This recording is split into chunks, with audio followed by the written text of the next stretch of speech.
Hello বন্ধুরা, একটা recipe নিয়ে চলে এলাম। রেসিপি মানে হয়ে গেছে পুঁই শাকের। প্রথমে দিয়েছি পেঁয়াজ, পেঁয়াজটা ভাজা হতে মাছের মাথা দিয়ে দিয়েছি। পেঁয়াজে রুই মাছের মাথা, মাথা কোথায় চলে গেছে কে জানে।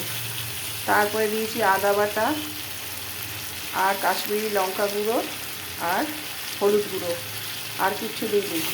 টমেটো দিয়েছি আর কাঁচা লঙ্কা কেটে কেটে দিয়ে দিয়েছি।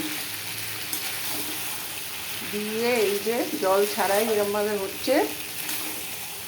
এখন নামাবো। দিয়েছি হচ্ছে তোমার একটু গোবিন্দভোগ চাল বাটা। কেমন লাগছে তরকারিটা?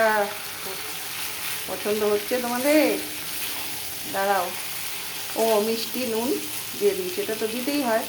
দাঁড়াও, কাঁচা লঙ্কা দিয়ে দিলাম। চলো টাটা।